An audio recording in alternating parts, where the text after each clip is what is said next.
I used to live in this small apartment building on the edge of town.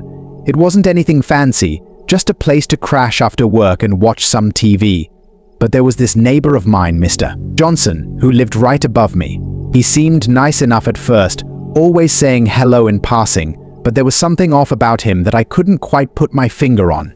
It started with the noises. Late at night, I'd hear this strange tapping sound coming from above. It was rhythmic, like someone tapping their fingers on a desk, but it echoed through my ceiling. At first I thought maybe he was just a night owl, but it kept happening, almost every night. Then came the footsteps. Heavy, deliberate footsteps that would pace back and forth for hours. It was like he was walking in circles up there, wearing a path into the floor. Sometimes I'd hear him stop right above my bed, as if he was listening for something. It gave me chills, lying there in the dark, wondering what he was up to. One day, I decided to confront him about it. I knocked on his door, and when he answered, he looked surprised to see me. I asked him politely if he could try to keep it down at night, explaining that the noise was keeping me awake. He just smiled and nodded, saying he'd try his best. But things only got worse after that. The tapping turned into banging, like he was hammering nails into the floor. It would start around midnight and go on until the early hours of the morning. I tried talking to him again, but he insisted he wasn't making any noise. He even invited me in once to prove it, and sure enough, the apartment was dead quiet. I started losing sleep over it. The constant noise, the feeling of being watched from above, it was driving me mad. I began to notice other strange things too, like odd smells coming from the hallway outside his apartment, or seeing him leave at odd hours of the night carrying bags that looked heavy and lumpy.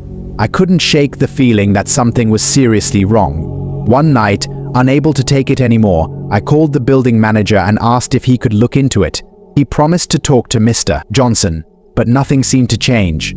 If anything, the noise got louder, more insistent, like he was doing it on purpose now, just to torment me.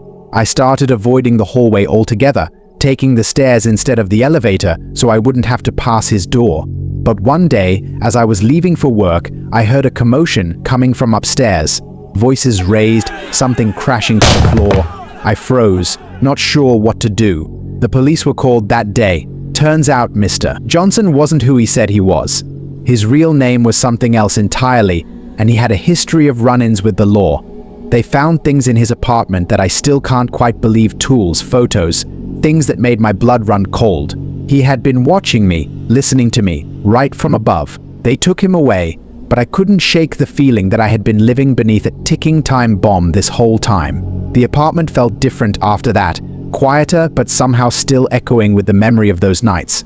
I moved out not long after, unable to stay in a place that held such dark secrets. I still think about it sometimes, wonder what would have happened if I hadn't said anything, if I had just tried to ignore it. But I know one thing for sure, I'll never forget the unnerving feeling of having a neighbor who wasn't just disturbing the peace, but disturbing my very sense of safety.